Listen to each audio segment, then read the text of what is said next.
hoje eu quero falar sobre poderes. Eu preciso mostrar na igreja, foi algo que Deus colocou no meu coração, por quê? Porque o mundo, ele é regido e governado por poderes. E esses poderes, eles estão distribuídos em 3 níveis principais: poderes espirituais, poderes emocionais e poderes materiais. O mais fácil de lidarmos com ele, com certeza, é o poder concreto, o poder da matéria. Esse nós temos muita facilidade. Quando nós passamos por poderes emocionais e espirituais, aliás, o espiritual e o material sempre foi muito bem encarado, principalmente pela igreja. Mas até hoje está assim de gente que tem muita dificuldade de lidar com problema emocional. Até hoje, membros de igreja, pessoas esclarecidas, têm dificuldade de procurar um psicólogo, um psicanalista e um psiquiatra, porque isso é coisa de doido. Ainda é um preconceito na cabeça de muita gente. Então nós temos 3 poderes: os poderes espirituais, os poderes emocionais e os poderes materiais. Os materiais a gente consegue entender, porque é grana, é casa, são bens, formações, tudo aquilo que nós podemos, certo, ver de verdade, meio que pegar, ser palpável. Mas hoje eu quero mostrar a você, numa escala de potencialidade, 5 poderes. Eu separei aqui 5, que se você entender esses poderes e colocar a sua vida dentro dele, provavelmente nunca mais você muda de igreja. Por mais aborrecimento que você tenha, provavelmente nunca mais você pensa em divórcio. Quando você colocar isso na sua vida, esses 5 poderes, pelo menos o reconhecimento desses 5, ok? Eu coloquei numa escala aqui rapidinho, esse culto é rápido. O primeiro poder é o poder de Deus, esse é o maior. Esse é o primeiro poder que rege esse mundo. Deus criou, Ele é dono de tudo, Ele pode todas as coisas. É assim que funciona. É o poder de Deus. Que poder é o poder de Deus? É o poder do bem sem mal. A Bíblia nos diz, coloca aí porque eu quero frisar isso, Tiago 1,13. Preste atenção nesse texto. Tiago capítulo 1, verso de número 13. Isso. Ninguém sendo tentado diga, de Deus sou, porque Deus não pode ser tentado pelo mal e a ninguém. Então, você consegue entender? O poder de Deus é o maior poder, Ele é o soberano, é o todo-poderoso, Ele pode fazer tudo e nele não há mal. Ele não pode ser tentado, Ele a ninguém tenta, tá certo? Esse é um poder, é o maior poder que rege este mundo, rege essa terra. Então que fique claro isso, tá certo?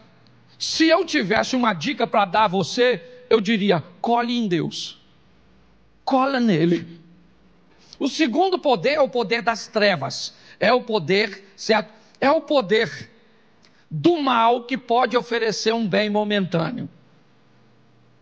Eu preciso explicar que a estratégia de Satanás trabalhar desse poder, ele é um poder que pode trazer o mal vestido de bem. Ele pode trazer a desvantagem na roupagem de vantagem, o prejuízo vestido de lucro. Entendeu? A infelicidade fantasiada de felicidade. O poder das trevas. Os 2 que eu estou citando ainda são subjetivos, é verdade, porque está no campo do poder espiritual. Lembra que eu falei espiritual, emocional e material? Então, preste atenção, você não vence Satanás sem Deus. Não existe ninguém mais poderoso que Satanás, a não ser Deus. As misericórdias do Senhor são a causa de não sermos consumidos. Sabe o que Jesus falou para Pedro? Pedro, Satanás me pediu autorização para mexer, para cirandar, para envolver, para atrapalhar a sua vida. E eu não autorizei. Quer mais? Satanás, disse Deus, tende visto meu servo Jó, íntegro, reto, que me teme e se desvia do mal? Sabe o que o Satanás disse para Deus? Também ele te teme à toa. Eu não posso tocar em nada dele. Tudo que ele tem está protegido pelo Senhor. Dá para entender porque é melhor andar com Deus?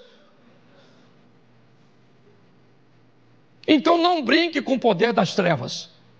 Terceiro poder, o poder do propósito e da fé. Você tem que ter fé em você, sim ou não? E fé em Deus. Fé em você, você vence tudo aquilo que pode. Fé em Deus, você vence os obstáculos que você não. Mas Ele é o Todo-Poderoso. É o terceiro poder em conexão com o primeiro. Glória a Deus. Ele rege a terra. O poder de Deus rege a terra. O poder de Satanás está por aqui e o poder da fé. O quarto poder é o poder da ação. Ação em se qualificar, ação em se relacionar e ação em trabalhar. Qualificação, relacionamento, trabalho. Peguei um exemplo fácil, simples que eu usei aqui esses dias. José do Egito. Pensa num cara qualificado. Ele era qualificado. Procuraram uma qualificação em alguém para resolver um problema e não acharam. De repente aparece José. O faraó falou para o copeiro: cara, eu estou precisando de alguém que interprete meu sonho. E não tem ninguém qualificado. O copeiro disse: eu conheço um cara que tem qualificação. Não adianta estar qualificado sem relacionamento. Porque se o José não tem relacionamento com o copeiro, o troço não acontece. Está assim de gente preparado. Você pega o como é que é o nome? O currículo dele, rapaz, você fica até com medo. Ciências ocultas, letras apagadas, muitas formação. Você olha assim, pensa em curso atrás da outra. Ele não arruma nada, não tem uma conexão, não tem nada, dá uma dó. Certo? José era alguém que tinha conexão, relacionamento. José era alguém qualificado, sim ou não? Era alguém que tinha relacionamento e era muito trabalhador. Pode notar, quanto mais bem sucedido o cara é, mais o cara trabalha. O que não é, não entende. Rapaz, você que essa vida, você acorda 6 horas? Eu sei que a sua, não, eu assim, 6 horas, eu até acordo, boto o relógio para despertar, mas aí eu olho, 6 horas da manhã, né? Jesus vai voltar mesmo para quem tem, para quem não tem? Quem sabe ele não volta hoje, vou sair não. Sangue de Jesus tem poder, meu Deus do céu. Quinto poder. Suponhamos, isso aqui é terrível. Suponhamos que o cara tem o primeiro, Deus, deu uma pernada no segundo, que é as trevas. Se, estruturou no terceiro, que é propósito e poder. Foi para o quarto, qualificação, relacionamento mas o quinto poder, ele é fantástico. Ele é o poder da administração.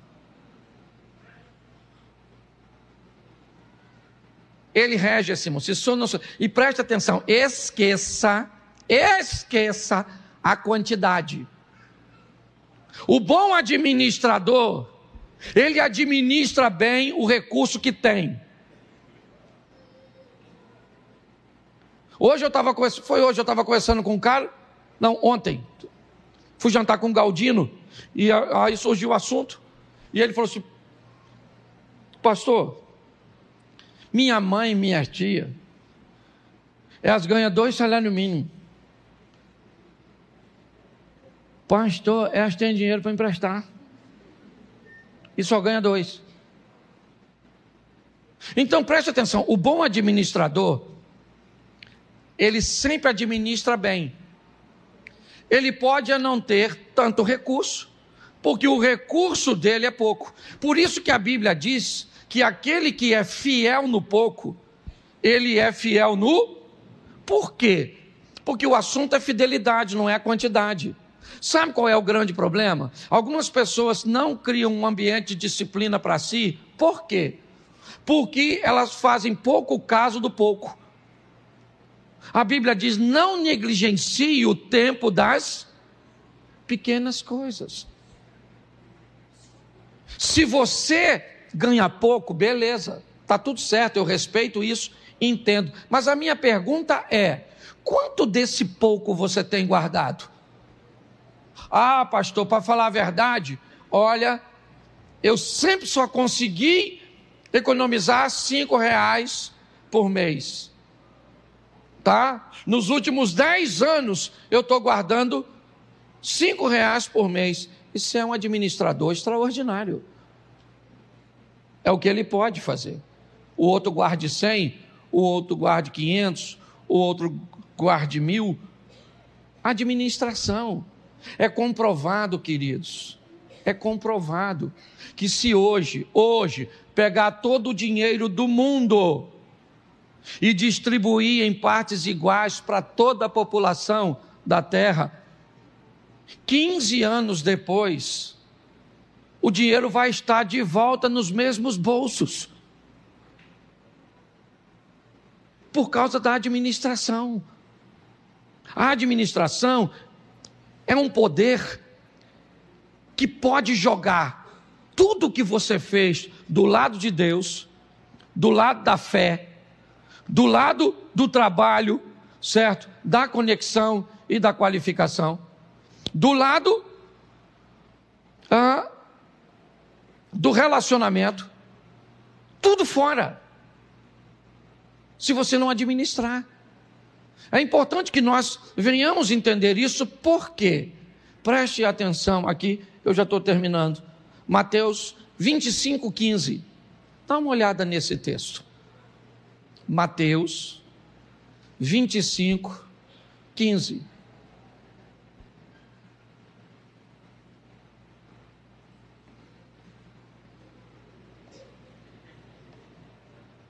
Mateus, a um deu o quê? A outro deu o quê? E ao outro? Segundo o quê? Segundo o quê? Bom, então ele recebeu segundo a sua capacidade, segundo a sua qualificação, voltando no anterior. Tá certo? Depois que distribuiu, ele fez o quê? Isso, ele voltou para o céu. Vamos aqui traduzindo de uma forma bem prática, simples. Deus veio aqui e distribuiu 5 para um, 2 para outro, 1 para outro, tá certinho, tá bom, foi para longe, voltou para o céu, tá beleza, um dia ele volta, e quando ele volta, bota o verso 28, mas o que recebera um, foi, e cavou só que eu falei 28, aí botou 18, me atrapalhou aqui. Isso, presta atenção. Tirai-lhe, pois, o talento e dai ao que tem. Presta atenção, nessa parábola, o proprietário distribui para 3, segundo a capacidade. Preste atenção. O cara que ganhou 1, ele não merecia ganhar 1. Só que o homem dessa história, ele é Deus, sim ou não? Sim. E Deus é tão misericordioso que dá a oportunidade, o cara, de ter pelo menos 1. Quando ele volta, ele pergunta ao cara que ele deu 5, ele diz, bom, eu fiz seu dinheiro dobrar, ganhei mais 5. O outro disse, eu ganhei mais 2. E o outro disse, olha, eu fiquei com medo, eu enterrei esse, o que eu tenho é 1 para te devolver. O que ele diz? Pega esse 1, entrega o cara que tem 10. Você consegue entender isso? Administração. Hoje muitas pessoas sofrem com essa questão. Sofrem. Não pode ganhar nada. Se ganhar qualquer coisa em algum ambiente, o cara ganha uma herança. Tem gente que ganha na loteria. Deixa eu te explicar uma coisa. Sucesso não tolera ambiente inseguro. Não tolera. Sucesso não gosta de ambiente inseguro. Pessoas podem até dar sorte, sim, e alcançar o sucesso, mas se ele não tiver um ambiente seguro, sabe o que acontece? Ele vai embora. Eu vi isso.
Acontecer, está aqui, ó. Seu marido foi um homem tão próspero. Tio Domiciano, ela é minha prima, eu posso falar aqui que estou falando da nossa família. Tio Domiciano, tão próspero. Adelso, meu irmão, tão próspero. Como é que eles morreram, Lu? Parece que deram sorte, mas não criaram um ambiente seguro para a sorte permanecer. Boa administração. Cuidado com isso. É importante nós entendermos isso. Então a fidelidade, sabe, e a boa administração é algo que nos expõe a entendermos que podemos estar do lado de Deus, podemos ter fé, podemos nos qualificar, trabalhar, ter conexão, certo? Porém, se nós não administrarmos bem, nós vamos ter problemas sérios. Minha proposta hoje aqui, com essa mensagem, é fazer você entender o quanto Deus quer te ver um vencedor, segundo a sua medida. E para isso eu termino botando Mateus 13, 18. Dá uma olhada nesse texto. Mateus 13, 18. 13, 8, perdão. 13, 8, volta para o 8. E outra caiu em boa, e aqui caiu em boa terra, ela deu, sim, 100, outro, e outro, presta atenção, a terra é boa. Mas se você observar, a produtividade é diferente. Uma semente, ela produz a 100. Outra produz 60. E outra produz a... Isso aqui está oferecendo um ambiente de escala muito importante. Muito importante. Porque o mais pobre, o menos produtivo, produziria 30. Esse cara aqui, se alguém tentar fazer ele, ou o cara do 30, a produzir 100, ele morre. Porque não é para ele.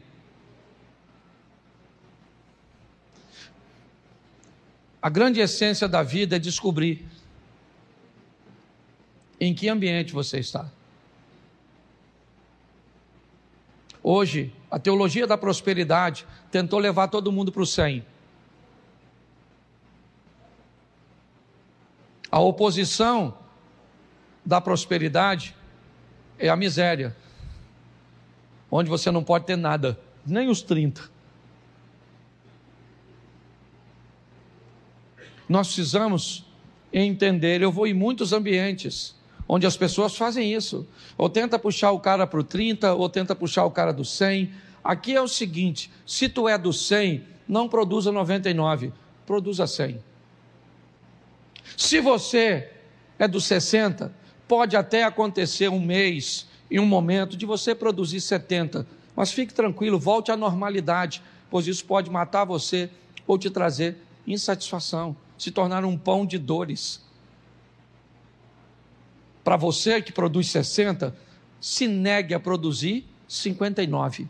Produza o melhor e faça o melhor que você puder.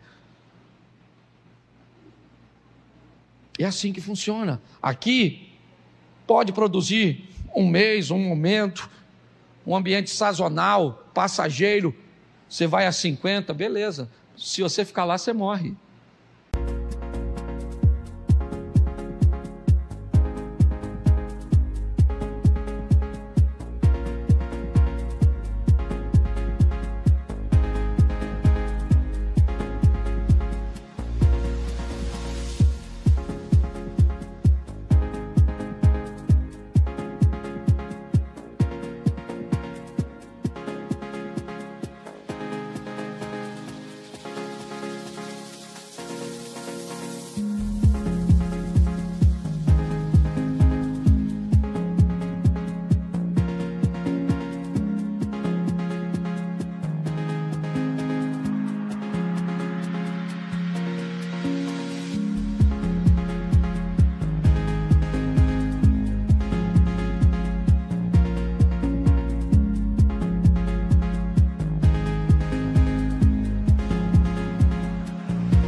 Porque você não foi chamado para produzir aquilo. Então, se sua vida é numa bicicleta, beleza. Se você achar que toda casa que tem um carro na garagem tem satisfação, prazer, alegria e plenitude, você está muito enganado. Qualquer ambiente que estiver fora, certo? Ele está descompensado. De fora ele pode até parecer bom, mas quem está dentro sabe que não é. Nós passamos esses dias, eu e Mary ontem, eu acho, na frente de uma casa e vimos todo mundo conversando, que é um ambiente muito comum deles. E eu falei, nossa, eles se reúnem ali sempre daquele jeito. E ela falou assim para mim, Cláudia, e às vezes eles são muito mais felizes do que nós, vivendo no modelo deles. Não quero viver no modelo dos outros. Então eu volto aqui e digo a você, em primeiro lugar, entenda que o mundo é regido por esses poderes. O número 1, Deus, fique com Ele. O número 2, trevas, se afaste dele. O número 3, propósito e fé, pegue ele. O número 4, qualificação, relacionamento e trabalho, invista nisso. Agora, se puder fazer um cursinho, colar com alguém que administra bem, para aprender a administrar, se possível, antes de ganhar, vai te ajudar bastante, ou então você nunca vai ter coisa nenhuma. E não é isso que Deus quer.